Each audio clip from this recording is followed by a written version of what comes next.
and welcome back to the Clay County Speaks podcast for our 11th episode today. Today we've got Josh Allen with us here from the Clay News and Views, and John Arnett. He's a long-standing Clay County resident. Today we're going to be discussing how viewpoints, key issues differ between party lines. And we're going to try to bridge the gap and try to have some understanding for each other. And we're also going to be discussing some challenges they're facing on both sides with their party, and some different opinions and things that are happening in Clay County specifically, and some hot topics from the current events, because we all know there has been a lot happening recently, specifically at 2:48 a.m. today. We'll get there. So we frame these podcasts as conversations, not debates.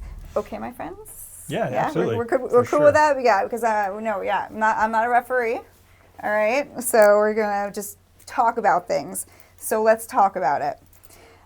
Thank you both for joining us today. Absolutely. With this. We're just going to hop right into it with the introductions, and you'll just tell us who you are. Who wants to go first? I'll let John go first. Well, so start off. I was a registered Republican for 48 years until I wasn't. The events of January 6th was a bridge too far for me. I switched to Democrat. I never voted Republican, ticket-wise. I voted for whoever was best. That's not where we are today. So I am a registered Democrat and have been since 2021. Okay. So what do you do in Clay County? A little bit about yourself. So I was 30 years CSX Transportation. Spent 12 years at Citibank. So I retired as a director in telecommunications at CSX. I retired as senior VP of operations in Citibank. So I'm retired and loving life. Oh, that's awesome. Yeah. Okay, perfect. And how long did you say you lived here? I've lived here since 1980, so I've been here 46 years. 46 years, that's a long time. Okay. Well, he has me beat. I was born in 1981, so John's been here longer than I've been born. My name's Josh Allen. No, I'm not the one in Buffalo. No, I'm not the one in Jacksonville. I'm what I call the good one. And I have been here since 1996. My dad was in the Navy, moved here. He was stationed out at Mayport and just sort of been here ever since. I have a wife and a daughter. I'm a product manager by day, which is really, really boring. But what I get to do, the most fun of my life is my family, and then I do politics when I can.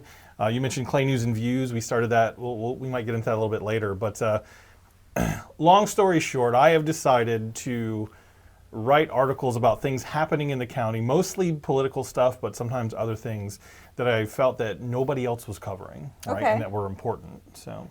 And I have been a Republican my whole life. I will say I sort of fell into it. Everyone I knew as a kid was a Republican. There was no Democrat around. I don't ever remember anybody vilifying Democrats. I don't remember like it is today, people saying, oh, they're our enemy and they're terrible, like you hear a lot now. Just nobody I knew was. And I will say the main way in which I sort of align with the Republicans is their economic policies. I will say that has always been the heart of why I feel like they have been the party that I lean towards. That I'm registered with, except for me. It goes. My dissent started a little bit earlier than that. Was sort of the day that Trump got the nomination. The first time he got the nomination, I remember the day he declared, thinking, the guy from The Apprentice. Nobody's gonna vote for this dude. There's no way, right? And then next thing we know, he's in there, and I do, and we can get into it farther, but I think who you are as a person is as important as what you stand for if you're running for office. And I think we've got to get back to that, both on the Republican and on the Democrat side. I think, we almost had a Democrat governor that ended up doing some awful things after he lost, the one that ran against, what's the guy's, Andrew, I forget his name. But anyway, who we are as people and who represents us, the type of person that they are is as important as the policies that they promote. So, my dissent with the Republicans started a little bit earlier than his. I registered as a libertarian, and then I realized that those guys are very nice and they have good ideas, but nobody cares about their ideas. People just don't. They, right or wrong, good or bad, the libertarians don't hold much sway. It's unfortunate, though. I feel like we should have more than two parties, to be honest. Yeah, I think that's part of the problem. I think we sort of have one party more than we want to admit. I think we can talk a little bit about how behind the scenes. on the floor of the Senate and Congress, they fight like cats and dogs, and then they go to dinner together behind closed doors, and leave us to sort of bicker with each other when they're not actually even upset with each other. But anyway, I feel like I'm rambling a little bit. So. No, that's perfect. We're just doing this is like conversation. So kind of like already jumped into it. Because you said you align now with a Democrat, right? I do. Because you are now a registered Democrat. I am. And you are still a registered Republican. Yep, correct? I'm still a registered Republican. Okay. I'm technically a Republican super voter, meaning I voted in every election. So, I don't know that that's good or bad, but I I do participate, and I think sometimes you get people. I say that to people are going to watch this. We talked about it a little bit. People on my team are going to watch this interview, and I'm going to get a lot of phone calls and say, "How dare you talk to them?" But How dare you? But based on facts and data, if they look at it, they can't really refute my voting record because I voted in every single election, and But anyway. But you're gonna be a traitor for talking to the Democrats. Absolutely, you can't, and we'll get into that. But that's part of the problem is like you can't talk to people crazy. without it being something ridiculous. That's crazy talk. And but- one up him, I've voted in every election since 1974. Yeah. I've never missed an election. Neither have I actually, but I turned 18 in 2008, and I Right. voted for Obama. Yep. So that was that. But so why did you choose? Well, you already kind of answered that one. Why did you choose Republican originally? Well, because my father's Republican, my grandfather's Republican, so my great-grandfather. I'm originally from Clay County, Kentucky. So that's Clay County, Kentucky is where I'm from. There's a Clay County, Kentucky. There's about 20 Clay counties. There's Clay County, West Virginia, There's Clay everywhere. County, Idaho. Why? There's a bunch. But it's Yeah, all I don't named know. after the same guy. Yeah. I feel like that's probably another podcast That's another story. episode because why is that always people want to name other cities the same name Well, he People was are or original. county or whatever? he was a Revolutionary War hero. Yeah. And they named the county. Henry Same Clay. guy that named here, same guy up in Clay County. Yep. Same guy, right? Did you look at that? Anyways. You learn something new every So day. I was a Republican because my father was Republican, my mother's Republican. I'm from Clay County, Kentucky. I don't think there's a registered Democrat in the county. There never was. So when they have the primaries, which is coming up, whoever wins the primary Republican, he wins because there's nobody to run against him. That's the way it works. It's always been that way, right? So even during the Civil War, Clay County was a Republican county. The Civil War ends, Democrats take over, the Republican counties are the poorest. Clay County, Kentucky has notoriety of being one of the top 5 poorest counties in the entire United States. Dirt poor, absolutely dirt poor. You have no idea how poor these people are. Yet they vote Republican. It's the dumbest thing I ever saw. They've cut out the food stamps up there. They're getting ready, 1st January of 27, 35 hospitals in the state of Kentucky go away. Here in the That's state terrible. of Florida, there are hospital deserts. You can't have a birth in a county in which you have to go 2 counties over now having babies. In Florida? Absolutely. Go look it up. Go find out. It's funny because I feel like Florida has more hospitals than any state I've ever It been does. to. Yeah. Like, It does yeah. in the big cities. Yeah. But you go out in these rural areas, you can't give birth to a baby. Huh. They aren't there. OBGYNs, they've disappeared in this state. They're gone. That's insane. But everybody wants to be pro-life Well- about that. My wife's a retired nurse, Okay. so I have a proclivity to understand how this stuff works, right? So OBGYNs, when you go through medical school, you have to leave the state to take some of the training because it's illegal here in the state of Florida. You have to go somewhere else. What's illegal? What's illegal? What part of that is? What is I illegal? cannot answer that question. You can't. Where I answer. got my information was from Florida Trend Magazine, an article 2 months ago, talking about nursing inside of the state. I subscribe to that. It's a great magazine, by the way. It talks all about Florida. But anyways, in there they describe where they have to leave the state to get their training, and they don't come back because they can't practice in the state of Florida. Perfect example, my wife was 4 months pregnant in 1979. She had to have a DNC, which is Yeah. it is what it is. Today in Florida, they'd let her die. She could not have that procedure done today. She would be dead. She would have to leave the state. She can't have that procedure done here in the state of Florida. That is wrong on any level. It is wrong And as that's a female. another reason. Yes. There's a million reasons why I'm no longer a Republican. That's just one of them, right? Talk about having to have an ID to vote. I don't have a problem. I've never voted in my life when I didn't have to have an ID. In Kentucky, you had to have an ID. Ohio, when I lived there, you had to have an ID. You have to have an ID here. I don't have a problem with that. But now you've got to prove proof of citizenship. Yeah, that's silly. So in the South, Especially in Florida, just as a quick caveat, you can't get an ID without proving citizenship in Florida, Right. by the way. Because we have the real you can't ID. Get you can't get a driver's license in Florida without proving that you have legal residency or Correct. some legal status here. Correct. Yeah, so. but there are still tens of thousands of people that don't have IDs. In the South, Jim Crow years, mid-60s back, if you were a black person, you don't have a birth certificate. No, they didn't. They didn't like They didn't issue issue. them. You weren't considered a person, so they don't have birth certificates. Yeah, They it's don't. a form of voter suppression. That's for It sure. is. There's got to be a way to find some nuance there, right? Like this is a problem with the way that we govern today, right? We give blanket edicts that a thing has to be this way. I agree. Most reasonable people sitting at this table say, if you're able to get an ID, right? Would you agree with this? I agree. I If you're agree. able to get an ID easily I and don't have a problem. you have a birth certificate and you get the ID, None. it's not unreasonable when you go vote to say, hey, show your ID, make sure you are who you say you are, Correct. and you're casting your vote, right? But we do know that there may be circumstances that I'm unaware of, that you're aware of, or whomever, where we have to say like, hey, that's a good point. Maybe that person does have trouble getting an ID, right? We have to have some nuance within the laws to be able to account for those things, because I don't even know that it's intentional suppression. Like, I don't think anyone looks at those people and say, we don't want you to vote. I just think that I think it's a blind spot.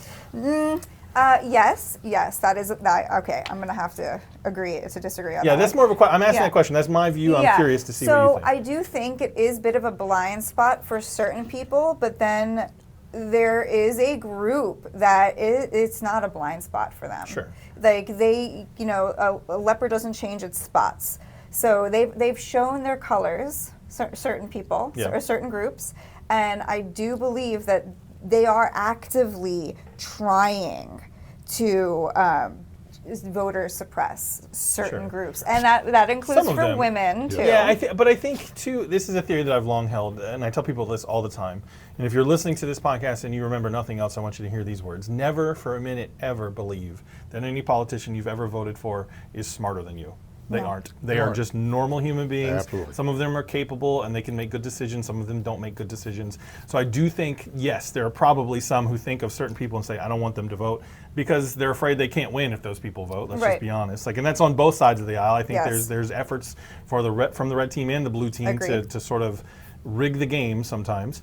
And I just think sometimes we have to, we have to really remember that most of the politicians, especially the ones in Tallahassee, are not smarter than the average citizen. They are the same people that are up there. So I think the majority of them just aren't thinking about it, or if they do think about it and someone brings it up, they're just like, I don't care. But I think there's less plotting against people in general than the media, and I say that as somebody who is a sort of amateur member of the media. I think the media wants you to think that there's always this shadowy conspiracy behind the scenes plotting against you. Like, I remember when someone told me that they thought like white people got together to talk about what we want to do to minorities to oppress them, and I'm like, no white person I've ever talked to has ever once said like, hey, what can we do to keep minorities from doing this or that? Like, no, we don't. No, if there's meetings, I'm not invited, I guess. No. But I think we want to, the powers that be want us to think that there's these big giant plots, because it keeps us from doing what we're doing right now, having a conversation, talking to people who are different than us and sitting down and saying, like, hey, what do we really think about this? Like, well, how can we agree to disagree? You have a different opinion on voter ID than I do. Right. I mean, the voter ID. Okay. Well, wait. as far as the ability, whether there's voter suppression, you and I disagree on that, and that's Yes, okay. and that's okay to Like, disagree there's on that. no- Well, Yeah. so Yeah. with that said, why are we doing voter ID? Because President Trump says, oh, there's fraud everywhere. I lost 2020 election, fraud, fraud, fraud. It would take tens of millions of votes to create the level of fraud he has suggested. Show me these votes. Show me the fraud. In the state of Florida, there's 20. The state of Georgia, there was 20. There is no fraud. There are so minuscule numbers of people that aren't voting, that do vote, that shouldn't vote, it's meaningless. Oh, wait. Speaking of the one in Georgia, though, wasn't it just like, didn't that just come out that the fraud that was in Georgia was actually from Elon Musk? Well, I don't know. so I'm not yeah, familiar. so that I was in haven't this last cycle. So that Yeah. was something else. But the last thing that I agreed with DeSantis, February 2021, he gets up and says, I'm trying to paraphrase, but he says, the elections in Florida were so open, fair, secure that the rest of the country should mimic what we do in Florida. And I agreed with him. 6 weeks later, someone whispered in his ear, you need to run for president. Next thing you know, he's declared voter fraud everywhere. So Chris Chambliss, which is our supervisor of elections, him and 66 of them, voted, signed a piece of paper, sent it to Tallahassee. He says, quit telling people there's voter fraud. There is no voter fraud in the state of Florida. And here we are today. Now you got to prove your ID, who you are, and it's voter suppression. What's funny is it is voter suppression, but what's funny is I think there will be more Republicans won't be able to vote than Democrats. I think you're right. I mean, because it's just to what end, right? Mm-hmm. It just doesn't pass the logic test. It just doesn't. I don't have a problem with ID. But you have to have a reasonable path to get an ID, I think is what I Agreed. hear you saying. Yep, And if I there are agree. people who don't have a reasonable path to get an ID, we have to have some sort of provision in the law. Correct. Yes, that is Yeah, exactly like I what think- I'm saying. And I think that's fair. Like and again, when you get people in a room like this, we're sitting in a room. There's a couple other people here with us. I don't know if I'm allowed to say that, but You like can- there's a no, couple you of- can say, when you there's get- obviously when a you camera get crew. when you get individuals in a room and talk to each other, you can have these conversations and you can get to those sort of and you can really see what someone actually thinks as opposed to what you think they think based on their political party. I'll just say I am old enough to remember when no one ever asked me what party I was a member of. Like nobody right. asked me. I was Like never and asked. now, like Never. just today, I was somewhere and someone asked me like, "Well, are you a Republican or Democrat?" And I looked him in the eye and I said, "What does that matter? Like we're not talking about anything Correct. that has anything to do with any of that stuff right now." It used to be the question people would ask you is, "Oh, what do you do? Right? Like what do you Yep. do for a living?" And now it's like, "Oh, well." What party you belong to? Yeah, what party you belong to? That's And I'm almost just the like, first well, question. hi, my name's You're Josh. I'm a person. Let's talk about that. Like, who are you? Yeah, You know, exactly. like, it's just weird. It's a I've weird. actually never been asked that. Well, no. When I was in, I think I mentioned this on another podcast that I did. When I was in high school, I had all my friends were Republicans, and I was the Democrat. Actually, I was an independent first. Let's be real. I was an independent first, and then I had to register as a Democrat. And just in case somebody ever wants to like look it up and be like, "You lied," I didn't. Right. I didn't lie. I started getting asked that in high school from my friends, but again, that was like I graduated in 2006, so I feel like it started. I feel like it started That's around about when there. in 2004, 2006, during the last Bush administration, during the rise of social media and YouTube and other things like that, when this stuff started to become more prevalent and people really started to get bombarded constantly with news about politics and other things, is when people really shifted, and our focus now is on politics and policies, and I don't think it's healthy. I don't think it's good. I think No. we can see sort of the cracking of society in real time with a lot of this stuff, where you can't just go somewhere and have an interaction with someone without it being, without having to have some sort of purity litmus test that everything I believe. And we even look at it when they go do business with companies now. There's some people that like, the company I do business with has to be ideologically pure and agree with everything that I agree with and hate everything that I hate, or I can't do business with them. And I'm telling you right now, for someone, I don't have a lot of crazy ideas. If I had to make it so that every company I do business with was the same as me, there's not a company in the world I could buy a thing from. Right. Because no two people, no two groups agree completely on everything. So it's So just weird. voter suppression, 2018.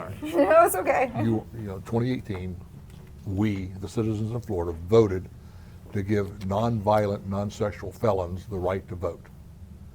2018, we Okay. voted. 67%, something like that. People voted, said yes, go ahead and do that. Folks in Tallahassee says, hey, you common folks, you're too damn stupid to know what you're doing. We'll make those laws. So they changed it so that those people can't vote. So what they did is, okay, we'll let you vote, but you have to go back and pay all your fines. There's no documentation. You don't know what your court costs are. You don't know where to go. Right. There's nowhere to find it, right? So about 15 out of a million possible voters, there's about 15,000 of them met that criteria. So out of a million possible voters, only 15,000 of them got to vote. Fast forward to last year. They purged the voter rolls last year. How many did they purge? The answer was 1 million. How many of them were Democrats? 900,000 out of the million that they purged last year were Democrats. Right, wrong, good, or bad, and different. There it is, right? You can say there's no voter suppression. There is voter suppression. How many of those people went back and re-registered? I don't know. I don't know those numbers. But I do think purging voter rolls is a good thing if it's done I agree. reasonably and transparently. I agree. Right? Like, and I don't know anything about what was purged. I'll be honest. I don't either. A lot of that stuff I don't follow. I don't I'm hyper focused on Clay County because Clay County is a little bit of a news desert. So that's why we're here. Yeah. It is a news desert. We do have one newspaper. Well, we have two newspapers, and one of them is basically all advertisements, and the other is not going to ever do any hard journalism because they can't, because it would hurt them financially. Correct. So I don't know about who purged what voter roll for what reason, and what percentage of what party were on those voter rolls, but I do think there does come a time where you do have to look at those voter rolls and say, like, okay, are these people still in the state? Are they still here? Did they register to vote somewhere else? But it should be transparent. It should be a process that everybody can see. And as far as transparency is concerned, if you have never paid a visit to the supervisor of elections in Clay County, Chris Chambliss, you absolutely should. He's the most transparent local politician Good that man. we have. I speak highly of him. But followed closely behind Tracy Drake. Tracy Drake is another one who's an open book. Will tell you, these are the state laws that I use to appraise your property. This is how I do it. There's no finagling. There's no crazy stuff going on. But talk to Chris Chambliss. I don't know if you know this, but on election night, there is a subset of the supervisor of elections office where you can look in on them counting votes. Yes, you can. There's You can actually go in and look I in didn't know and that. see. Like I said, Yeah, it's open. glass wall. I haven't walk voted in in. Clay County yet. And Yeah, you so- can watch what they're doing. Yeah, you can You walk can look in and you can see physically what they're see it. doing. You can see them verifying signatures. You can see, and Correct. you ask any of the people there, they will give you any information you want. You call them up, they'll answer any question. I had a They very will. tough question for them this week, and they, within 5 minutes, had an answer for me. And there's not another local elected government body that Chris is as Chambliss, efficient or open. I speak as- very highly yeah. of Chris. So, I mean, I've big met shout Chris. out to I've him. been with him quite a bit. He's a good guy. Yep. Voters, so purging voter rolls, I agree. The process is broke. My sister lived in Ocala. Okay. She moved to Berea, Kentucky. She got a mail-in ballot mailed to her to Berea, Kentucky. Well, by this time she's already registered to vote in Kentucky, so it needed to be purged. So she sends back and says, "Hey, I don't live here anymore. Purge me, right?" But that does go on. So what nobody's aware of, everybody talks about people moving here. 511,000 people left Florida last year. Yep. Yeah. So that's 500,000, at least 500,000 voters, potential voters that need to be purged from the rolls, right? But there's no process. Right. And the process is pretty simple. If I move to another state, I've got to give you my driver's license. Right. My driver's license should come back to the state of Florida. You purge it right then and there. It's a pretty simple process. It really is. It's not that complicated. But that's not what we do. Yeah. And then it's sensationalized by, we purged 1 million voters. Well, they did, and 900,000 happened to be Democrats. That's all true, but how many left the state? Don't know. But nobody follows up, nobody tells you these things, right? I don't have a problem if 1 million people left Florida and you purge their votes, then tell me. Don't tell me you're purging 1 million votes that they may live here. I just don't know. So it's wrong on every level. Again, it's got to be a reasonable, transparent Agreed. process, and I agree. I do think I agree it's with a healthy thing It for is. any sort of a list to look at your list and say, "Hey, is my I list agree. still up to date?" Like But- double check it. Yeah. Yep. Yeah. Yeah. Yep, I have no problem with that. Absolutely none. Yep. Okay. Yep. All right, so we're going to get into some like other questions, right? Might as well just jump into the Clay County one specifically. What are your opinions on the local newspaper here, Clay Today? Well, it's like, John went and visited his wife's parents over the weekend. That's what it is. There's nothing of a lot of relevance in it. It's more propaganda, left, right. And I don't mean political propaganda. It's just there's not much to it. There's just not much substance in the paper. There's just nothing there, right? Okay. No events of telling you what's going on, who did what. There's a piece of backing up that tells you about who got arrested and who got a speeding ticket, who got drunk, and it's just not very in depth. Okay. What is your Yeah, opinion? I think newspapers are a relic from the past. Right? printed newspaper. I mean, they just are. There's Wait, not a they lot don't of have an printed. online option? They do. They have it They do. online, but you can only do like three articles a month without having a subscription. I think at one point Clay Today served a purpose, but I think like many things, the internet has sort of swallowed the newspaper industry whole. I Right? agree. It Clay is. Today is beholden to advertising revenue, like most newspapers are. Clay Today gets a lot of advertising revenue from political ads and from government ads. Clay Today gets a lot of push from Republican powers that be in Clay County to run or not run certain types of stories. And I will tell you that Clay Today has a history of running stories that are weirdly salacious and not well researched, right? So there was a person that I know, the story was written about them, they never reached out to them for comment, and it was this wacky story from a crazy person.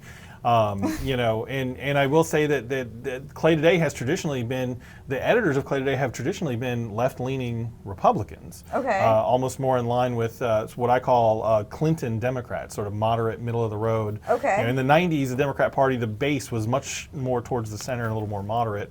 I don't think Clay Today will ever write meaningful, hard-hitting stories that are critical of any local official because they simply financially can't afford to do that. And I'll just put a caveat in there. That's my opinion. I have no hard Right. data about their financials, but knowing the newspaper and advertising and internet business the way that I do from my personal life, sort of the writings on the wall there. I wish that Clay Today would do more hard-hitting stories. I wish that they would do any sort of an attempt to hold local officials accountable when they're not doing what they should be doing.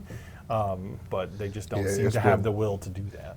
I cannot ever recall an article or an expose in Clay Today about some trial, tribulation, something that a politician got involved in that should have been reported on.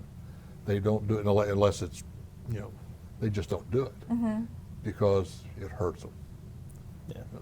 It's controlled. They're owned by a company out of Ponte Vedra called Osteen Media, who owns, and it's a they're, God love them, they're pretty well off, right-leaning Republican family. So it makes sense that their publication is going to skew right and be soft on Republican government, because I mean Clay is a red county. I'm sure you guys know that. I'm sure. Well, we figured that out even real if you quick. added the independents and Democrats together, even if you assumed every independent was a Democrat in Clay, you still don't have the numbers of everyone votes party lines to beat a Republican initiative or a Republican candidate.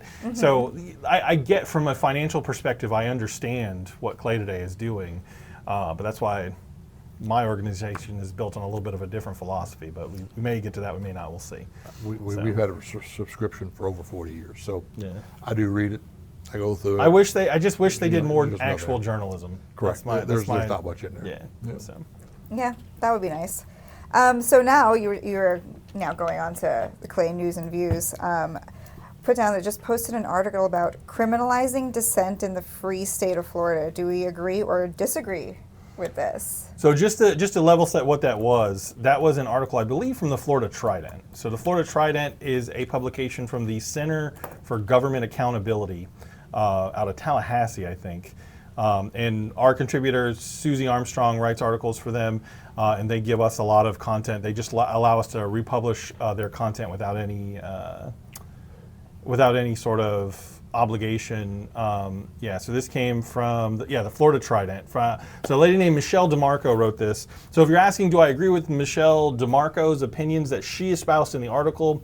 Yes and no. I think she had a little bit of an analysis wrong there.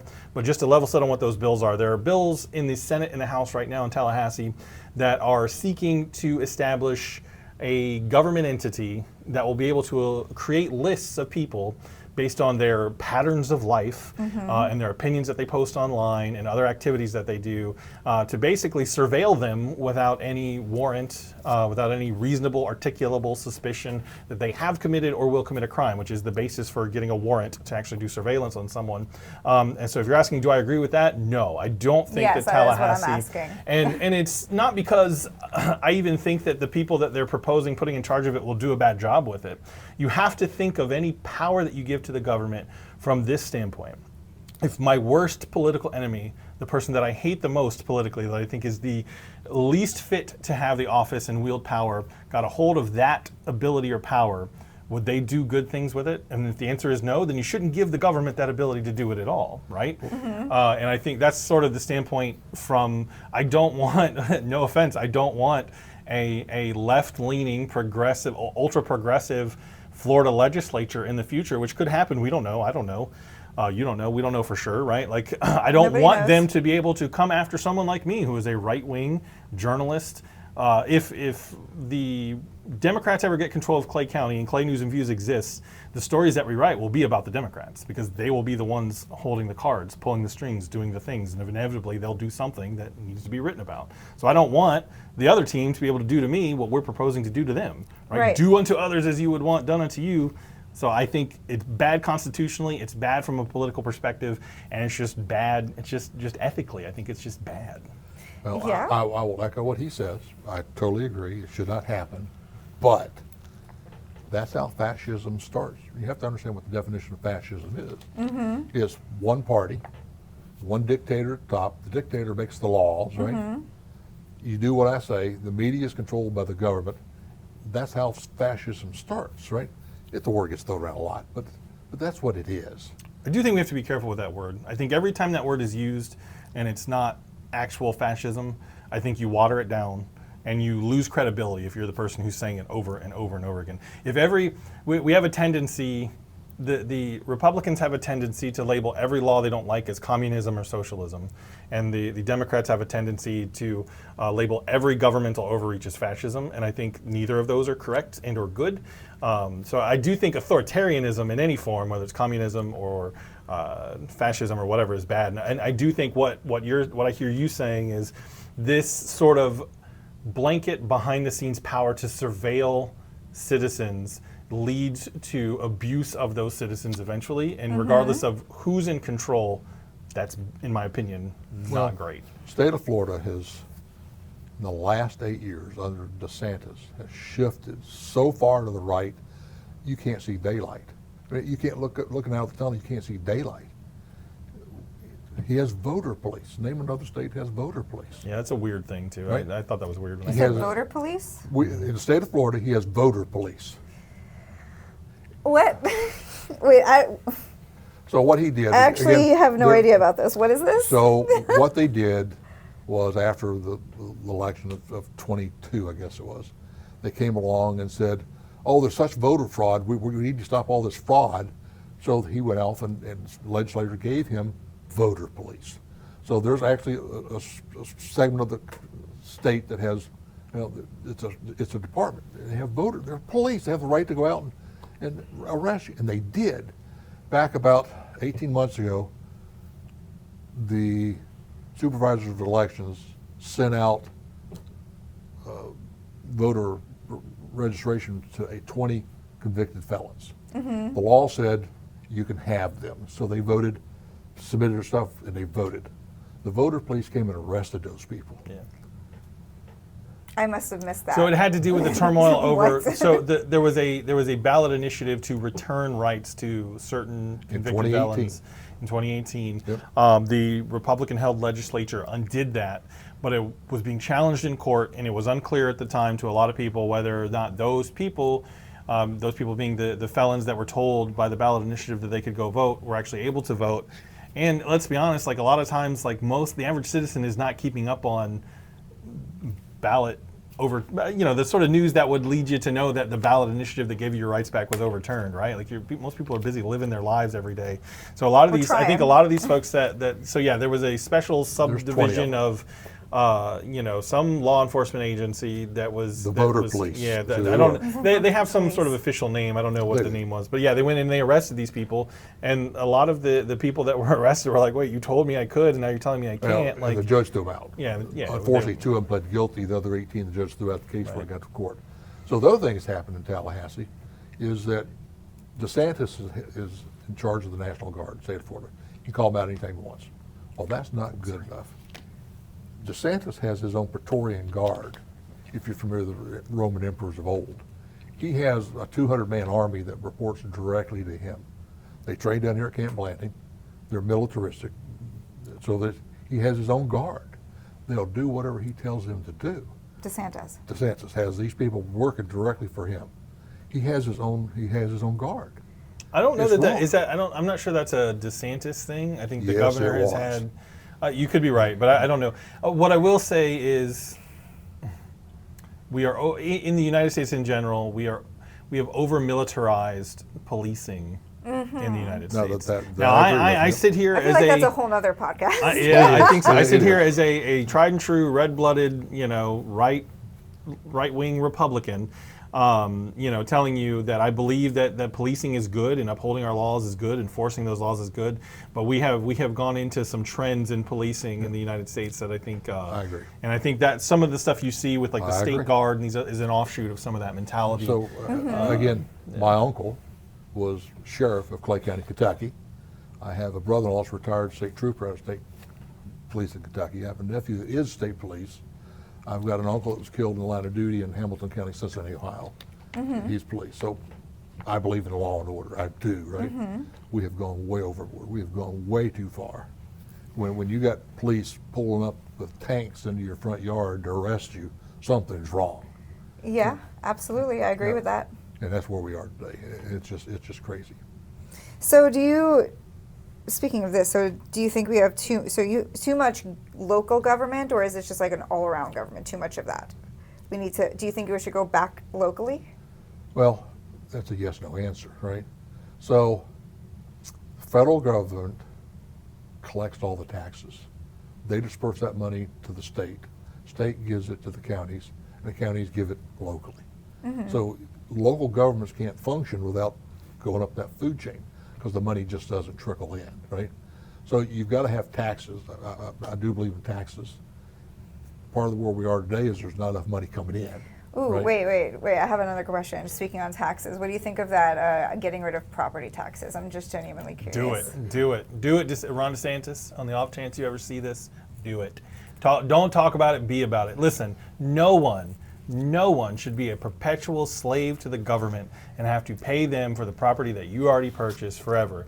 Now, let's not be naive. That doesn't mean that you're not going to pay for government services. The government is never going to not let you pay, but the government should not be able to, in perpetuity, revoke your home from you for not paying for those services, right? Now, I sit here, this is probably one of my most extreme opinions. I think Okay. the government at every level can be funded by a series of GoFundMe campaigns.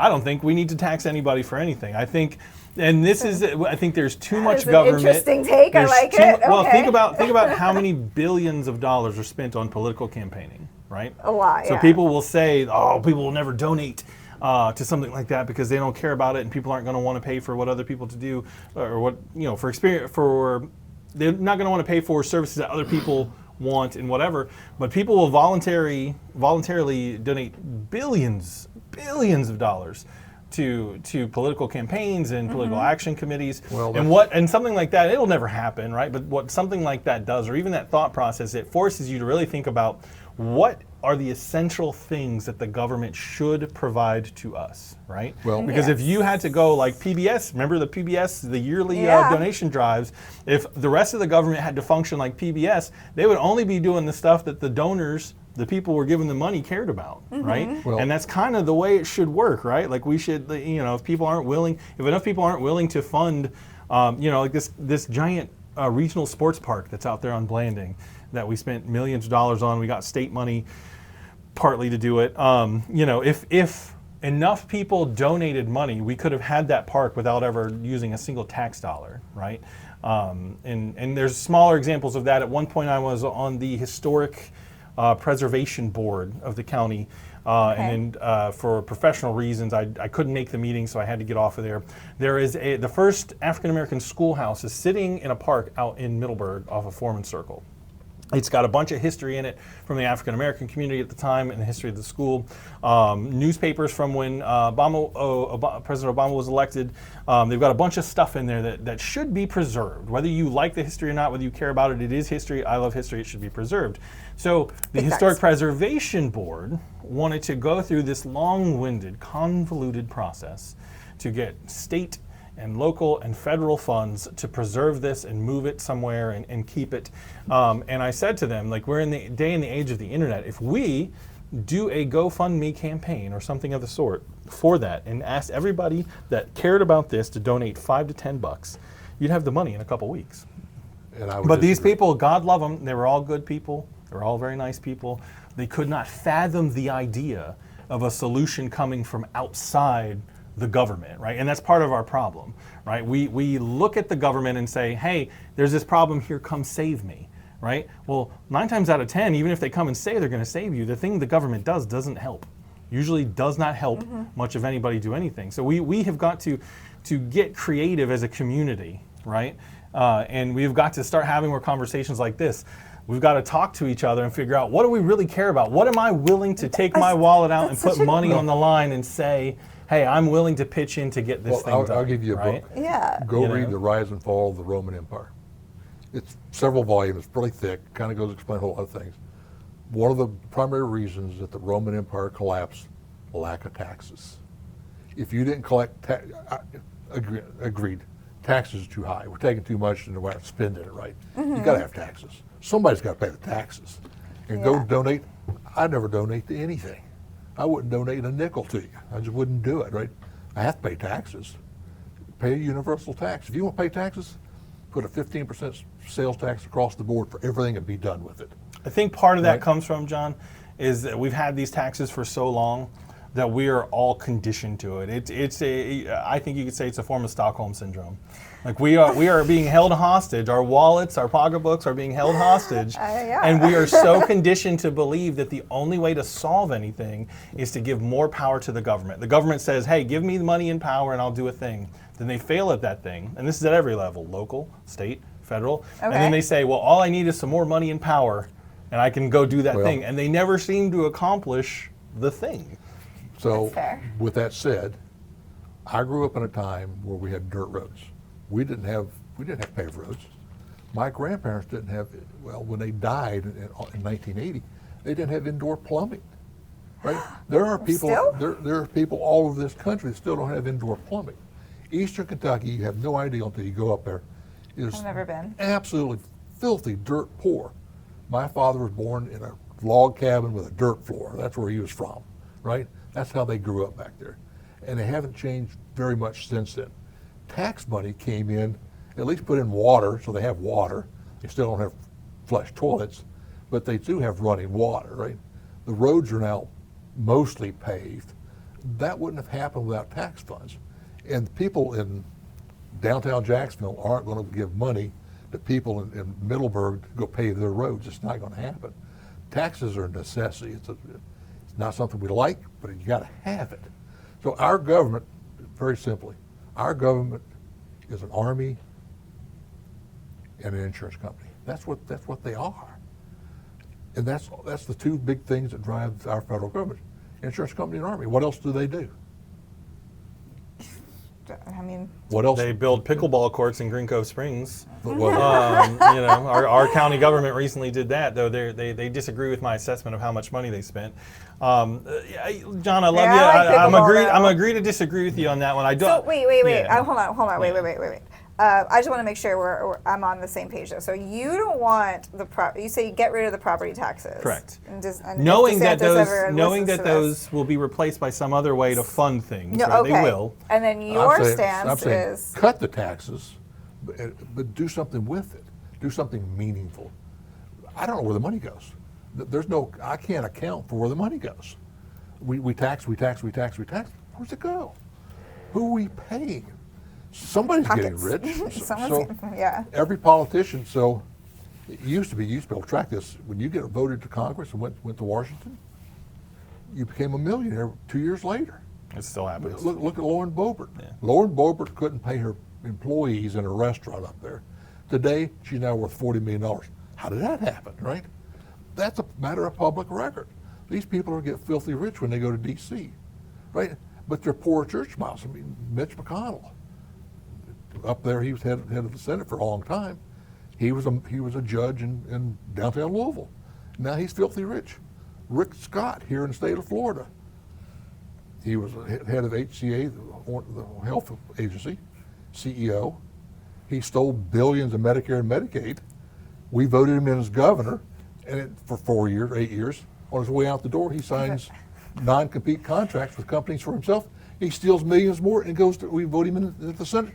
He is the third richest man in the Senate. In fairness, just to defend my team, my red team, the blue team is rife with examples of people who've gone to Washington, Nancy Pelosi, with low net worth and come back as millionaires. Also, nobody is clean in this. No, they're all dirty. I have to. Listen. I'm already going to get excoriated by my Republican counterparts, so I got to at least defend my team. I do. So he is right. Okay, but I also just have like a visceral hatred for Rick Scott, and I've had that hate since I was like 15 years old, and I don't know why.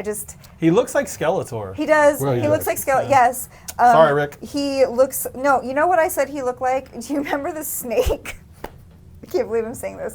The snake from Beetlejuice. Yeah. Wow. But not the snake in the sand. When the banister turned into like a snake. The black and white one. Oh, yeah. In all fairness, I probably voted for him. I don't even know. Probably did. I don't like the guy, but when he was governor 8 years, I mean, Florida it wasn't a bad place to be here in Florida. And then this guy comes in, and it's awful. I think Rick DeSantis is the worst governor the state of Florida has ever had in its entire history, in my opinion. My feeling of DeSantis is the way you feel about Rick Scott. Well, as it was said in the 90s, it's the economy, stupid. Yeah. So Rick Scott, his economic policy decisions were better than Ron DeSantis's have been so far. They were.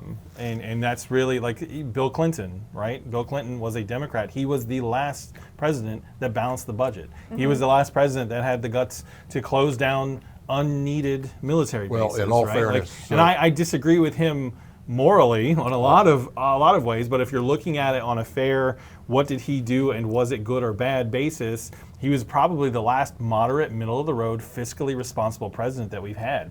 Obama spent through the roof, Trump has spent through the roof, Biden spent through the roof. They've all just spent money like it's growing on trees, and Clinton was the last one that balanced the budget and was fiscally responsible. In all fairness, to your comment, everything you said is actual factual. But how did he do that? And the answer was Ronald Reagan. Ronald Reagan put taxes on Social Security. I collect Social Security, and I have to pay taxes on Social Security.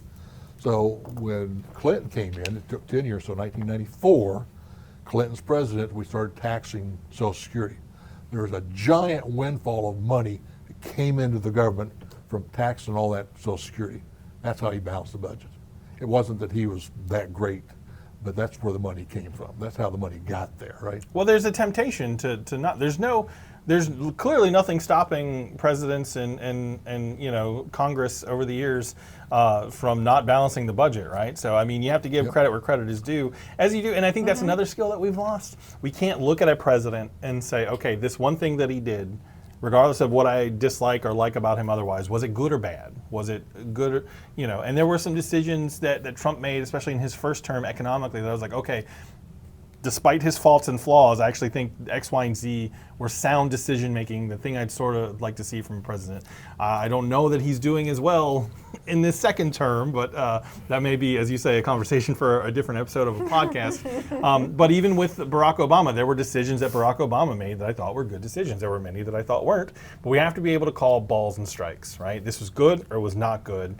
And I feel like as a country, as a nation, myself included sometimes, we've lost that ability to be neutral on our judgment of actions that politicians are taking. So I traveled around a lot. Mm-hmm. I've been all over the world, been to all the states. Oregon has a state law. You have to have a balanced budget. They do not have a deficit of any kind. Is it Oregon? Oregon. Okay. So when there's a surplus, which is surplus of every year, they refund the tax money that they collected. You get a rebate check every year from the state of Oregon. Really? So one of the things they're fixing to do, they're trying to bring in a professional baseball team into Portland. Unlike here, we're going to spend $2 billion to build this stadium down here for football players, right? They said, well, if you want to go here, they're going to build a new stadium for a potential team, and who's going to fund that? The baseball players themselves. That's how they've got it set up. Yeah. If you're going to come to be a professional baseball team in Portland, Oregon, we're going to set up a bond. You guys are getting multi-million dollars a year to play ball. You can afford $25,000 a year to pay for the bond for each player. That's how they're going to fund that new stadium. Okay. Now, what do we do here? We gave a billionaire, Shad Khan, another $1 billion to build a stadium that they play 10 games a year in. I agree. Listen. Okay, well, this is going I to be out agree, of but my if Shad realm. Khan wins the Super Bowl, I hate that we spend tax dollars on stadiums anywhere. Yep. But if Shad Khan wins the Super Bowl, I'll never complain about that stadium down there in Duval. I'll tell you right now. Give me a Super Bowl, Shad. That's all I want. Yep. Man, just one. Just give me one. I am not of the sports, so I don't. No worries. I do think. So wait, who is this? Who's going to win a Super? Like, is that the So guy Shad with the Khan long? owns the Jacksonville Yeah, Jaguars, Oh. right? Okay. He and his son Tony Khan run the Jaguars. They bought the Jaguars in 2014, 2013, something somewhere like in that. there. I should know it because I'm a diehard Jaguars fan, but I don't. Anyway, he bought the team. They're renovating the stadium to the tune of $1.2 billion. I saw that. The city's picking up a big portion of the bill. They are paying for some of it. What he's saying is there's probably better uses for government money than sports stadiums. Yeah. And Portland did it a little bit differently. I will say in Oregon, the counterpoint to that is they also don't trust their citizens enough to pump gas in their cars. So, you take the good with the bad. That was kind of weird. Towards, I went to Oregon and we had to gas up and. Well, that wasn't about trust. That's weird. Yeah, that was wasn't a little about weird. trust of the citizens. That was about keeping people employed. That's what that's all about. Oh, I mean, and it now makes you sense. can It's do just a either job. one. So now you can pull up, pump it yourself, or have somebody pump it for you. But it's a way to keep people employed. That's what. Well, that's all Portland Oregon put an initiative on their ballot to get rid of that. And one of the arguments against getting rid of it was like, well, people's cars are going to catch on fire and they're going to explode. And Well, people don't know it's how to pump their own gas. dumb And I'm like, stuff. it's really not that hard. Like, It's not not. difficult at all. But anyway. It's so funny because my mom didn't know how to pump her own gas when we moved to Florida. For years, actually, I knew how to pump my own gas before my mom knew how to pump her That's gas. funny. So she took like 20 years to. No, but actually, I think that was about. I had about 18 years because I got a car at 17. So she didn't know how to pump her gas for like the Well, first 17 years of living The here. only two people in here, up until the mid '80s, nobody pumped their own gas. All your gas was put in by a gas station attendant. weird to me, man. You didn't do it. That's just the way it was. The introvert in me, that Yeah. sounds terrifying. Like The having to have introvert. somebody, having to have a conversation with somebody like, hey Right, man, no, actually, I no, need gas in my car. Could you I give am me some, also- please? Like, it's Well, just- I remember pumping my own gas and going in and paying. And then it went to you got I to go hate that. pay before you pump. And now you have to use a credit card to pay. man, and straight pump. up, if I Yeah, pull up it's to the just- pump and my car doesn't work, You're going I'm to going the to a next different gas one? station. Sorry, man, I'm not going inside. No, I'm not doing it. I agree. No, I will go inside, but like begrudgingly. I am also of the introverts, so it's just like the idea of like having to be like, here's my monies, and then you have to know what pump it is. It's very stressful. Yes. It's very stressful. Up until, I guess, the early '80s, by the mid '80s it was gone. But up until that time, you weren't allowed to touch pumps. Somebody worked at the gas station, they pumped it for you. Cleaned your windshields, checked your oil, they did all that stuff. I would have been breaking a lot of laws because I would have been just pumping my gas real Well- quick, paying real fast, and getting out of there. I mean, you maybe wouldn't if it was have- normalized, it'd be like it would be It was just okay. Because now, as for an introvert though, you get to stay in your car. You can roll your windows up. You don't got to Sure. talk to nobody. Yeah. If Just roll, crack someone's the window a talking- little bit, slip them a $20 bill. Right. It's like, all right. Yeah, it's just different times. Yeah, Yeah. just different times. No worries. Yeah. Yeah. Anyway, It has sorry to get changed. us on that tangent. Oh no, that was actually really fun. I like that one. All right, we're gonna bring it back in. I actually want to know everybody's opinion on something. MAGA. I would like to bring this up. What are your opinions on MAGA? Well, I can start. So, like I said, I was a registered Republican for 48 years. Republican Party stood for something, it meant something, and then MAGA came along. The Republican Party that I know doesn't exist. There is no Republican Party. You're a Republican, you're a MAGA. There is no such thing as a Republican in my mind anymore. They have taken over the party.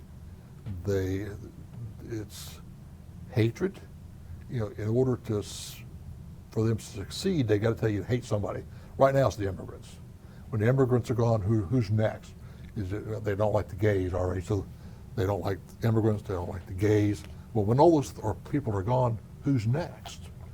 In order for them to survive, they've got to hate somebody. To me, MAGA is just all about hate. I have no issue with saying I'm a Republican or a Democrat. I don't have a problem with that. But when you're running around telling me you're MAGA, that says something else about who you are. If you can buy into cruelty, which is what the MAGA is all about, if you can tie into mockery, they mock people, that's what MAGA is all about. It is obscene to me that the Republican Party that I grew up with and respected has turned into what it is today. It just doesn't exist. The Republican Party is dead. It is absolutely dead. There is no such thing as Republican Party.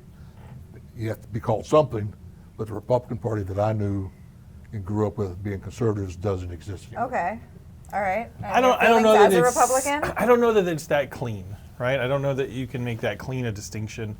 I think the idea at its core, at least when I first heard the phrase "Make America Great Again," we were coming off of what some people deem sort of a mini recession. There were a lot of social issues where people on the right-wing side of politics felt like their voices weren't respected or heard, and every time they spoke up, they were sort of demonized. And from that was born Trump's candidacy, right? He comes in and he starts unabashedly saying, I love America. I think America used to be pretty great and I want to make it great again, right? Within that phrase, there's a bunch of definitions, a bunch of things that people talked about. What I want for people, when I hear the phrase, I've never identified as that. I think it's a catchy slogan. I think they did a good job from a marketing standpoint. I think it's very catchy, which is part of why it caught on so quickly. I'm going to answer your question, I promise. Just give me a little leeway. I think what people found in that phrase and in Trump in particular was a way to, it started as a way to be unashamed of their political beliefs, because there was an impression that, for a while that it was harder to speak up and be a right-wing person in certain scenarios than it was if you were more progressive. And it was, the pendulum always swings back hard. Right? So I think under the Obama administration, the pendulum swung pretty hard to the left in a lot of ways. It did. And what you see in MAGA is that pendulum, that political pendulum swinging back the other way. Now, it doesn't make it good or bad necessarily. Some people, like always, take it too far. I will tell you from my dealings with Republicans in Clay County, there are more people than you would imagine who cannot stand President Trump. There are more Republicans, registered Republicans, people who work inside and outside of the government, who cannot stand Trump and the way he does things, but they believe that economically, and this is why one of the reasons I harp on the economics of it, that economically, the more centrist right-wing economic policies are better for everyone over the long term, right? And whether that's good, bad, or indifferent, these are what the people think. I don't think there are as many MAGA people as you actually think. I think it's a small, loud-mouthed collective of people who are, but if you talk to the average random Republican that you meet in Walmart, most of them are going to be like me. I'm a Republican. Why does it have to be Walmart? Well, but everybody goes because everybody goes to Walmart. Walmart is apolitical. It's usually, the crowd in Walmart is a representation of sort of everybody. I know, I'm just right? kidding. Okay, all right. I'm kidding. Yeah, I'm sorry. kidding. It's just because it was like, it's Walmart has like that it's. How do I Walmart say this? is a it's like kind of like white trashy. So Walmart is a microcosm. Walmart is a mirror. Rednecky. Walmart is a mirror of what we are, right? Like as a collection of people. There you see in a mirror. Sometimes you see what you see reflected back at you the things that you're thinking about people. So I was just kidding though. No, I know, but it is. Well, yeah, the people of Walmart. If you've never checked out that Facebook account, you absolutely should. So I don't think MAGA is representative of the entire party. I think there's a loudmouth at the top in the White House. There's a small contingent of loudmouths. Even if you look at January 6th, if you look at the number of people involved in January 6th versus the number of total registered Republicans in the country, it's a very small percentage. It's a small percentage of people that did a thing, and I don't know that we've got time to get into the good or bad of the thing, right? We'll leave it where it is. But if you look at what we've got to stop doing, I think, is categorizing the whole as a small contingent in the same way that there are very radical left-wing progressives that don't represent the entirety of the Democrat Party. Well, right? With that said, you need to understand MAGA is a retread. It was out in the 20s. America First is a retread. It was out in the 30s. Go look it up. MAGA was the rally cry for the Klan. America First was the rally cry for the neo-Nazis, the American Nazi Party. These are retreads. This is not like this Trump I invented hear you. I stuff, think a right? phrase in and of itself, or an idea in and of itself, isn't good or bad. It's what are you doing with it? How are you using it? What are you trying to accomplish Right, with because it? We could hijack that phrase if we wanted to. The people sitting in this room, Make and America we could great and we could again. and we could make it about something completely different and make it something that's better. You have than, that. yeah, Points have that's- been made. So, but if you're, I do think you do see the Republican Party start to parrot the style and the attitude of the leader at the top, right? That is what I've seen. We do have a lot of, I don't know that MAGA is the right term, but I call them mini Trumps, right? People that are loud and they sort of bang their hand on the table and they say, you're going to do what I want you to do, and if you don't do Toddlers. it, then you are bad and terrible and awful, and I'm going to smear you. What I want is more Thomas Massey's, right? More Republican Thomas Massey's. Oh, yeah, you know what? I Amen. mean, I actually really like him. Yeah. I do, and He- I'm a Democrat, right? But I He's like famous for Thomas saying he Massey. votes with the Republican Party 90% of the time. The other 10%, they're either trying to do something that's morally bankrupt or they're trying to fiscally bankrupt the company or the country, not the Correct. company. We need more Thomas Massey's. And they are spending we need- millions, hundreds of millions of dollars to get him out of office. Oh yeah, Trump is it's amazing. listen, I'll just say it, and this will be used against me in the future, and I don't care. Trump is a petulant toddler. He's a toddler. Yes. Trump now, and this is the part that you're not going to like. In diapers, too. Trump says out loud what I think a lot of previous presidents would have said behind closed doors. I don't think that the other party or the other presidents are any nicer than Trump behind closed doors. I think that every president has targeted politicians that have opposed them and tried to get them out of office. I think every president has thrown temper tantrums when they couldn't strong-arm people the way that they wanted to strong-arm people. You don't get to the highest office in the land at this point without having a little bit of bully in you. Yeah, and I don't disagree with that. But I think the the difference is with yeah. Trump is using. He's using the Department of Justice to go after his enemies. That never happened in the history of this nation. I'm not sure I agree with that. I'm not sure that we can say that never happened. Well- I mean, honestly, like, could you? I don't know. If someone put a gun to my head and said, yes or no, did a previous president use the Justice Department to go after their political enemies? I'm not sure that no would be the answer I'd be most comfortable giving. I don't know. I could say, You're allowed to have not that to my opinion. knowledge. I do not know of anything where Department of Justice was going after somebody just because I didn't like you. Maybe not that. I think personally, for the presidents in the past probably did use the Justice Department to their advantage. Right. It's to their advantage, but what we're seeing now is I believe that it's actively going after your political opponents, and that is, actually going after his own team.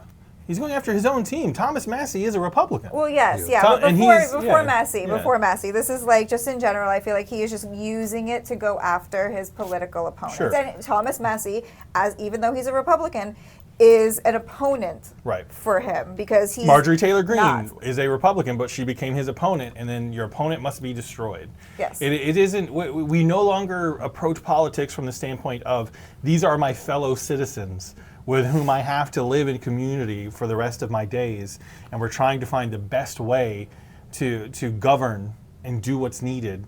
Right, like we've gone from that to like, if you aren't on my team, you are my enemy, and my enemy must be opposed and defeated and destroyed at all costs, and it's not healthy or good. That's not. No, it's Yeah. So- sick, honestly. I've seen Johnson. Johnson started the Vietnam War with a lie, right? That's how the war in Vietnam started. So they claimed North Vietnam did something, they didn't, but we claimed they did, and that's how the war started, right? Today, just early this morning, Trump started a war for one reason: keep the Epstein off the front page. That's my belief. You can't change my opinion. Just in Oh, case people distraction. don't know, we're recording this the day that Israel and the United States bombed Iran. Yes. So we Yeah. are at war This with morning. Iran, and there's only one reason out there, and that's to keep him off the Epstein files. That's all he does. It's temporary, but again, it's going to cost hundreds of billions of dollars, and ultimately, it's going to cost American lives. I think it's more nuanced than that. I think the industrial war complex has to continually be fed, and that goes back to there are companies who make billions upon billions of dollars selling weapons to the United States government. Well, and I think that plays into it. I think it is, I think it. There's a lot that goes into it, but you're not wrong. But there's more. It's probably a little more nuanced. So I'm old enough to remember the speech when Eisenhower went out. His speech as he was exiting talked about beware of the military-industrial complex. Yeah. He warned of what was coming. And they do. It has to be fed. You go back to World War II, We you are see where a it started. wartime economy. Yeah. We were in a depression until World War II. Came out of it, we're now the richest country in the world. And there's a reason for that, right? Yeah. But anyways, my father was a history teacher. Oh. Yeah, I've been an I anti-war love it. Republican long before Trump was ever in office. Right, but, and it's anti-war Republican. He ran on no new wars. That's What? one man How doing how are y'all feeling about that? I'm literally looking at everybody who's rah sis boom bah Well, for that. we went to Venezuela to what end? What was the purpose? We're bombing boats. Those boats only have a 250-mile radius. If you fill those boats up with gas, they can only go 250 miles. They can't make the coast. They can't come to American drugs. Nobody knows what's in those things. We're taking his word. Well, the trafficking drugs was blow them out of the water. So again, unbeknownst to folks, people in the Bahamas, they're suing the U.S. government for just killing their own people. And it's a shame, in my opinion, because Nicolas Maduro is an evil man. Oh, bad guy. He is. He's an evil dictator. Bad guy. The leader of Absolutely. Iran, an evil man. There are evil things happening around the world, but I don't believe that America's on the hook to solve all the problems of the world. Nope. No, And I don't think that I don't war think so. necessarily solves some of those problems. No. Well, sometimes. see, I lived in the Middle East when they had the first Arab-Israeli war in 1967. I was there. Got evacuated. I went to Tehran, as a matter of fact, where we went on a C-130 transport plane. From Tehran, we went to Athens, Greece, and hung out. The first time I ever saw somebody killed in front of me, I was in Jordan. They captured 3 Israeli spies. I'm walking to a friend's house. I look up on top of this building. It was a military prison. And they pushed these guys off one time, 3 of them, and hung them right in front of me. I was 12 years old the first time that happened. Oh my First time I God. saw that. Right? Okay. Goodness. I had guns stuck in my face. Iraqi deserters after the war, they were wandering in Jordan, didn't know where else to go. Knocked on the door and stuck a gun in my face because they wanted food and water, right? Bro, you could have just asked. Right? Bad time, but we had military, we had U.S. Marines and British Marines in the house playing darts. And we had an arsenal in the house, so it's no long story. But anyways, so I've seen this stuff firsthand. I've seen what U.S. aid does. U.S. aid for $20 billion feeds the world. Are you aware that over 1 million people have starved to death because we stopped providing aid to them? I have. I do know that actually. 1 million people have died because we don't want to give $20 billion to fund food, which we buy from ourselves. We were paying the farmers to grow the food so we could ship it overseas. Good, bad, right, or wrong. That's what we did. And now what do? Now we give $40 billion to Argentina because we like them. It just doesn't pass the logic test to me. It just doesn't. The government, well, again, that you're making a good argument for smaller government from a budget perspective. The less money the government has, the less it can waste, the more it has to prioritize what it spends that money on. I don't disagree with that. Yeah. I don't know how many people have starved because of USAID. I do very much believe that the USAID, there was fraud and there was waste there. There was bloat there for sure. There's got to be a way. There has got to be a way to find the wasteful spending, the fraudulent spending, and get rid of it while keeping the things that are actually doing some good somewhere. I just can't, I just refuse to believe that we, the most prosperous nation in the world, cannot find a way to get rid of the bad and keep the good. I can't believe that we can't do that. The United States has 4% of the world's population. 4%, that's all we've got. We use 25% of the world's natural resources. We have 44% of all the guns in the world are right here in this country. Texas, and Texas has got them all, right? Yeah, it's just nuts. I mean, I'm a gun owner. I don't think Texas has them all. I think Florida's right behind them. Well, Texas doesn't have them all because there's a bunch in my house, but I'm a gun owner, and I don't have a problem with guns. Me too. Right? I was raised up with them. I hunted. I did all that stuff.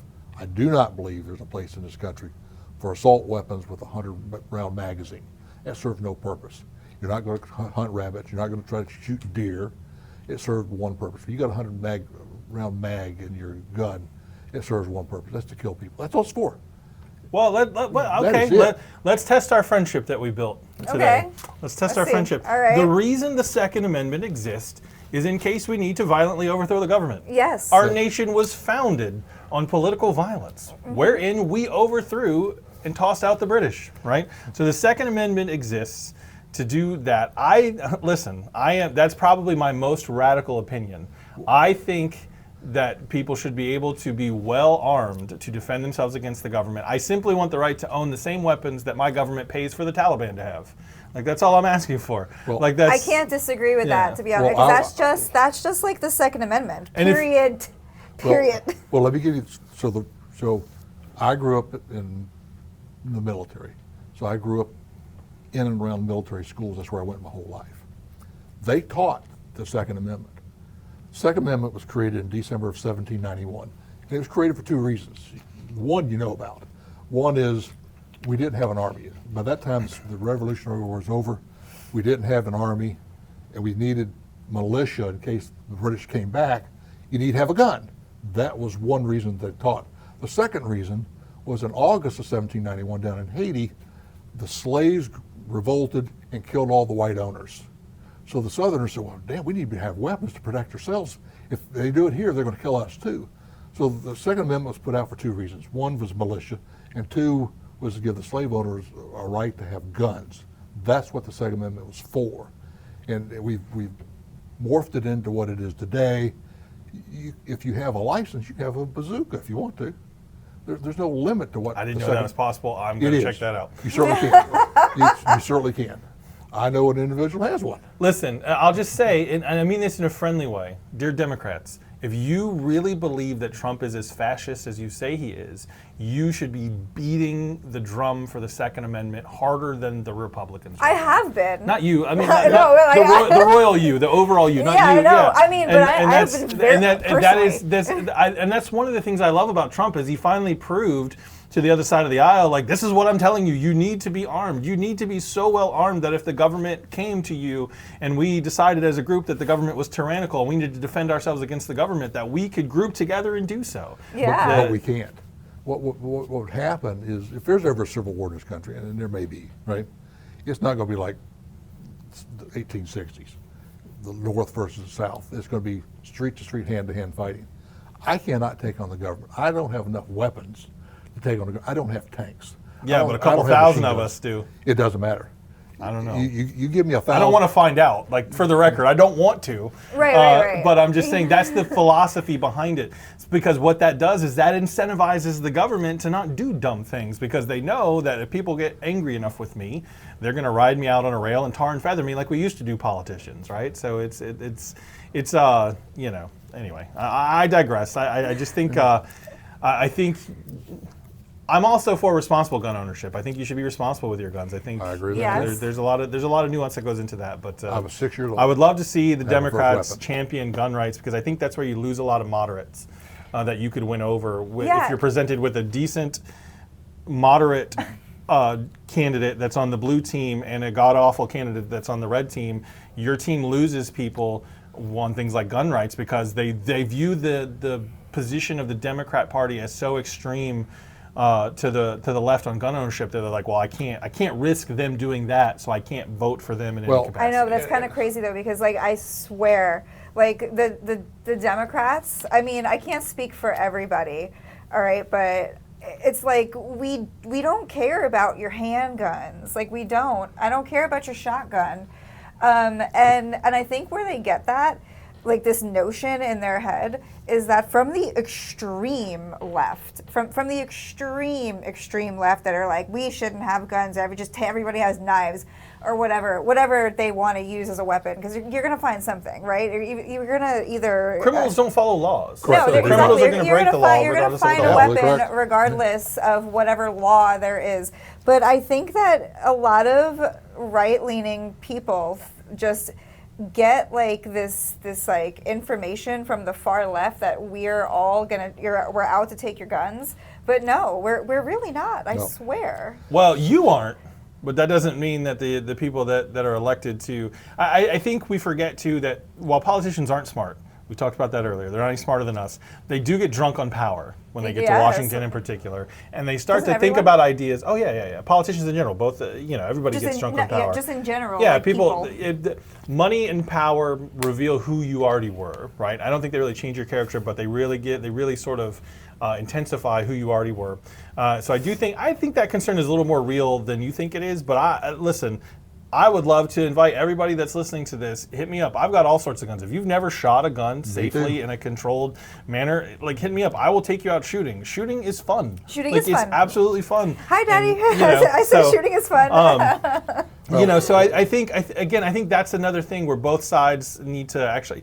I think we need to interact with other human beings who have a different opinion, and if you could just have a civil conversation, you can have a little bit of understanding on a lot of this stuff. Well, right? to echo your point, last time I counted, I have about 15,000 rounds in the house. I shoot a lot. I do, but I don't have an assault weapon. I don't think they. I will not confirm or deny what sorts of. I do not believe that. I'm just saying, if you're coming to my house and you're looking to do harm, send bachelors, is all I'm saying. Yeah. So when I get my bazooka, here we go, baby. And you can certainly have one. I go to ATF, fill out the paperwork, and you can have one. You can have it. It's probably way too expensive. I'm also cheap. I don't want to spend a bunch on certain things. So, right. That it's a little excessive too, honestly. I feel like you could do a lot of damage with other things. But I'm telling you right now, if I could buy a tank, I'd drive a tank around every day. Yeah. I would drive. It would be my daily driver. Don't they have those? I think they're called Cybertrucks. Yeah. I would love to have a Cybertruck, but I'm poor. That's one caveat to that is I'm poor. I hate them so much. They're so ugly. But that's it's like the little smush-faced dogs. They're so ugly that they're cute. It's look at you. Actually, I'm going to digress. I don't think those dogs should exist. That is inhumane. That is inhumane. I don't for know a dog. about that. You might be right on that. I'm just equating it to sometimes something can be so ugly that it's nice. You ever watched a movie so bad that you enjoyed it?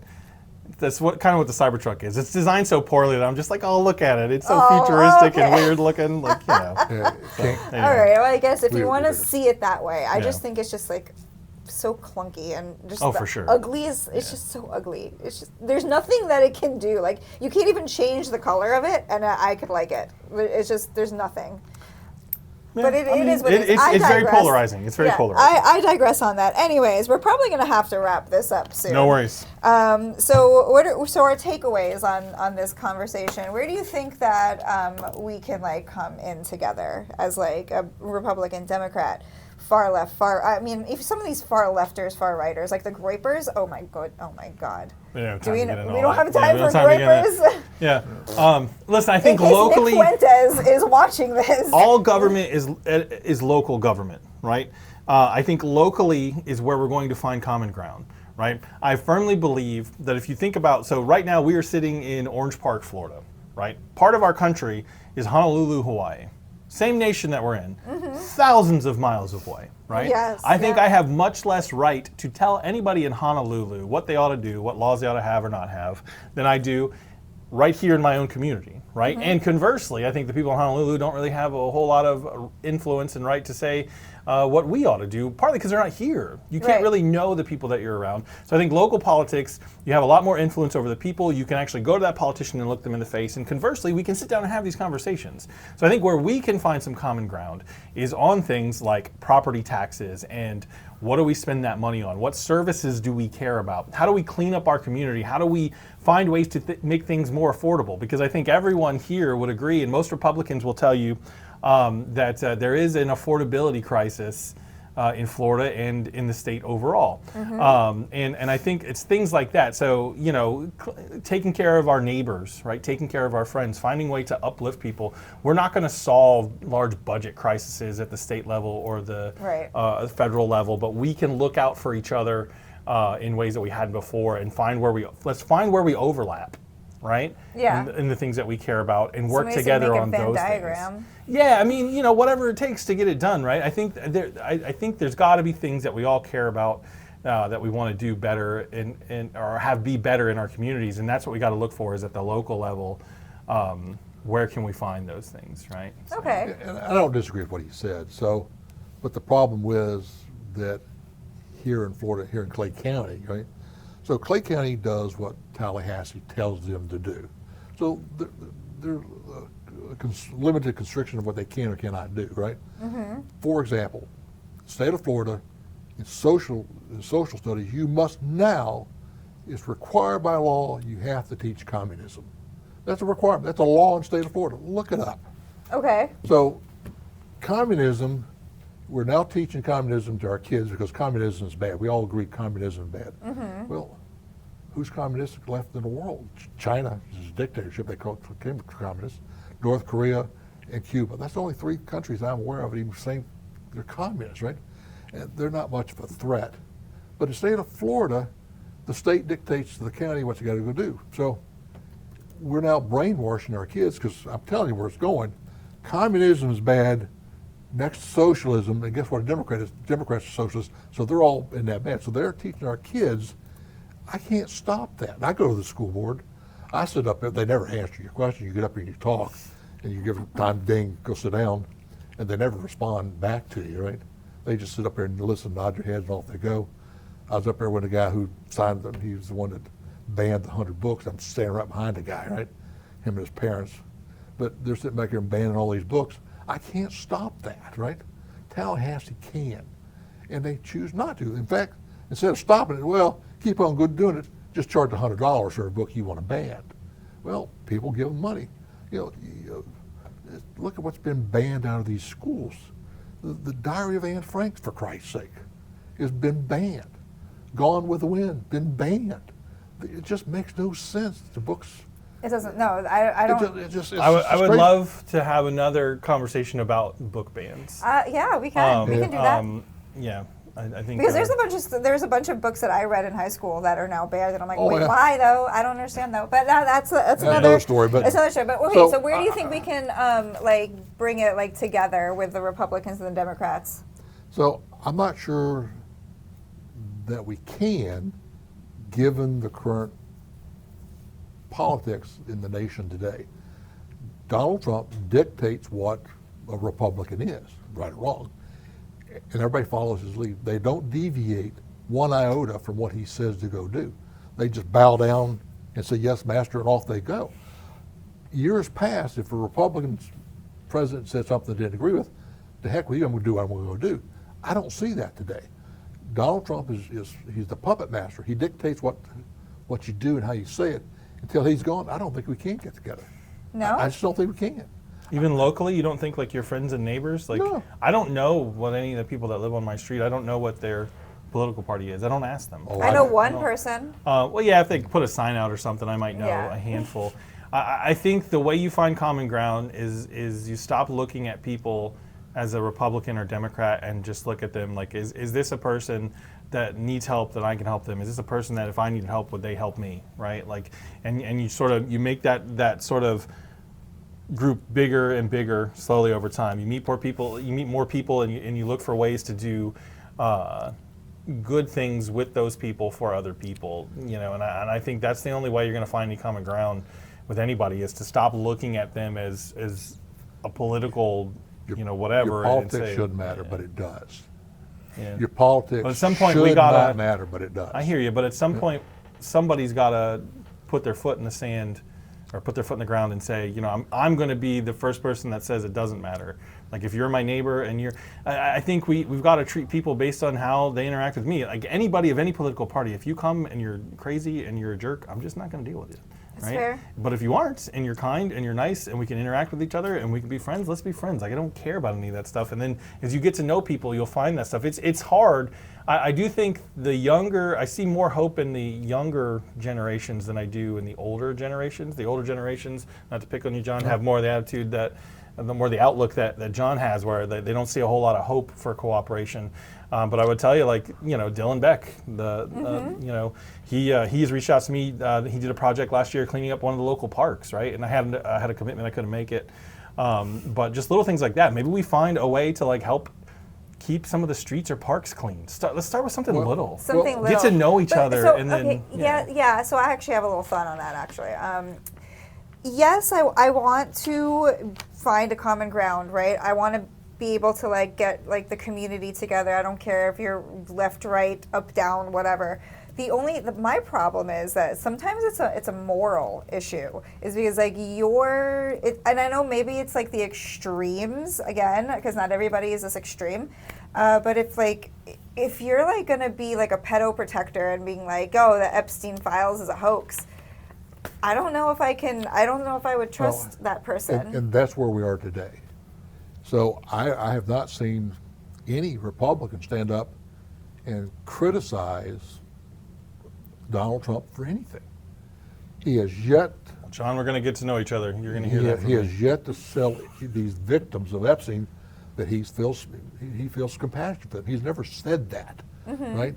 So it's not that I'm old, set in my ways, and don't think there's hope. Sure, there's always hope. There's not any hope until Trump's gone.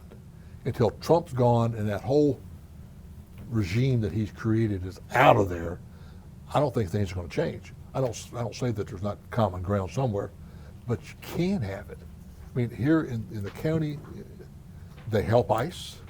They support Trump's agenda to the nth degree. I can't change that. Like I said, there's not enough of us to get them to change. I can't vote these people out. I vote against them every single time, but it doesn't make any difference. Same people get voted in over and over and over and over. Once you get a job over here, you just keep it for life. You don't go away, right? You just sit there and smile and happy dump, and just people vote for you because you're a Republican. They don't even pay attention to what you're doing. There was a time where you did. I've seen Republicans go against Republicans, and the good one replaces the bad one. That doesn't happen anymore. You get in office, you just stay there forever. You never come out of that place, right? You just don't. But for me, if you accept the cruelty, and Donald Trump is probably the most cruel man that's ever been in office. If you accept the cruelty that he is doing, and if you accept that and you nod your head and say, yep, no issue, bad. He mocks people. He mocks everybody. He's got pet names for everybody except one, Vladimir Putin. He's never mocked Putin for anything. And Azerbaijan says that them and Russia have films of him doing nefarious things, and that's why I think that that Trump is doing what he's doing with Putin. I believe that to my soul he does that. I think, I don't know what Trump's ever done with Putin. I don't know. I think there was a certain amount of decorum that we used to expect from our elected officials that for some reason we have allowed to slip. Right? Yes. Trump speaks in a way too, and about people that we have never heard a president speak about anybody before, and I don't think that's good. I don't think it's healthy. I think we've got to get hyper local. You got to find people around you, and you've got to find ways to just do good things for the people around you. And I think as you do that, you'll get to know the community around you, and you'll start to find common ground naturally. I don't have a concrete answer of like what specific steps to take, but I would tell you, I cannot solve the world's problems. I can't solve the county's problems. I can't solve the problems of the people sitting in this room, but if I see somebody that needs help with something and I have the ability to help them, I'm going to help them. And I think that's where we can do better. If we put term limits in at the school board, tax collector, all those things need to have term limits, right? Not you get in there and stay there until you die, right? Because some of these folks, their views are 180 out of mine. And I know some of them pretty well, right? So I've done business with them. Some of these people were my financial consultants. Some of these people sold me insurance. So I know some of these people, right? So I know who they are, and I know what they thought at the time. Trump has come in, and they are now saying things publicly that they wouldn't have never have said to my face before, and now they say things right to your face, and they brag about it. They feel emboldened to say things that before it may have been there, but you never said it out loud, and now you say it out loud. Yeah. So until politics at the top changes, it's a bottom-up approach. I do agree that concept to some degree, but you got to start with term limits, and they're not going to vote term limits, and they're not going to let it happen. It's got to come out of Tallahassee. It's got to come out. They're not going to do it. They're not going to vote themselves in. Now they've made it so hard, I can't even get signatures, because I have to turn those signatures in with 7 days from I collect them, and they have to verify them. And they've made it so hard to put anything on the ballot, it's virtually impossible today because of what we did in 2018, trying to get the convicted felons the right to vote. And now you can't even go around with scrolls getting your signed paperwork. It's so damn hard, nobody even does it. It's just impossible. So Tallahassee makes laws. We have no control over that, absolutely none. Same thing here in Clay County. We have no control over what Clay County does. We don't have any input because they don't care. They control, right now the Republican Party, good, bad, right, or wrong, controls what goes on in Clay County. And I can't change it. All I can do is vote. And my vote is 1 out of several 100,000. And there's just not enough of us to make any kind of change. And they don't care. That's my considered opinion. Yeah, I mean, but like, I understand that. I get that perspective. But again, if we were to, I like your idea, if we were to just like talk to people and be like, hey, maybe we can actually find a common ground somewhere. But stop thinking that the solution is political too. It's right? That's not really like more like okay, I myself can't fix Clay County, but if we get enough people together, if we talk to everybody and be like, hey, you like this idea, you like this idea, you like this idea. So if we're like all liking this idea, maybe collectively we could change. But I think you have to build relational clout with people. First, right? yeah. And by doing small things like community service projects or even just helping someone out, you know, going out, taking somebody out to coffee and having a conversation like we're trying to have today, with no strings attached, no pressure, nobody getting emotional or defensive. You'll find you'll find those things that then you can say, well, hey, maybe we all do like this idea, and you can put pressure on the powers that be to do whatever that idea might be. Yeah. But I think it starts with looking at people as people and stop expecting the government to come in and save us every time that something goes wrong. Unless people is people, unless you're walking around with your swastika stickers and your I mean, swastika obviously flags. within reason, right? Within reason, yeah. Where I just wanted to caveat that one. I mean, those are still people, but like not every person is worth your time. No, exactly. 60 or 70 years ago, people sat on the front porch. You walked down the street, you said, hey, you knew everybody around you. Today, I've lived in the same neighborhood now for 26 years. I know people around me, but no one's out in the yard. No one comes out. No one sits outside anymore. Right? Everybody sits in the house. You know, you're watching TV or on social media. UNF. I mean, I went to school there. The boathouse used to be where you go to gather and have a beer and have a good time. There's nobody there. It's empty. There are rec rooms where people used to hang out. Mm-hmm. They're empty. There's nobody there. This has just been a couple years ago. I walked by the place and didn't recognize it. There's even the college kids aren't out there having a good time. They're not socializing. They're sitting there on this thing, right, talking back and forth. They communicate. I got my granddaughter, my grandkids. They don't have any real friends. They sit there over social media, and that's who they communicate with. That's their life. They live on their cell phones. And they communicate they don't get out and talk. So they have a very skewed view of what things are. So in order to make things change, you do have to have face-to-face interface. And that's just not happening today. I just don't see it. That is actually, that would be like another, we have a lot of subjects that we probably have to touch on other podcasts, but we are going to have to like wrap it up now.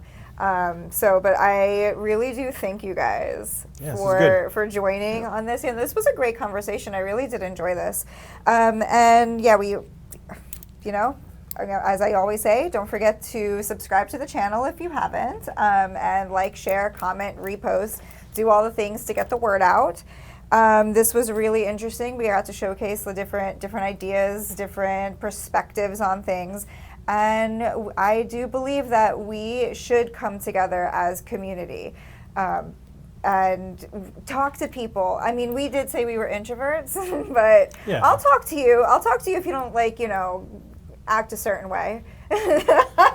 Yeah, I will respectfully have a conversation. Yeah. I will have a respectful conversation with anyone that wants to have a respectful conversation. Sure. Right, exactly. Ditto. Yeah. I say ditto. You know what ditto is? Yes, I do. Okay. Yeah, ditto. Yeah. I'm old. I know. Yeah. So I mean, I'm. Yeah. Where was it? You said 1981? No. I was born in 81. 80. Yeah, okay, I was born in 88. So yeah. I'm not too far behind you, but I know what ditto is. Well, we grew up with ditto machines. Yeah. Well, I actually don't know what that is. That's where we're ditto came from. It was what you had before you had copiers. You had to make it, and you cranked it. It was a ditto, but you had to crank it by hand.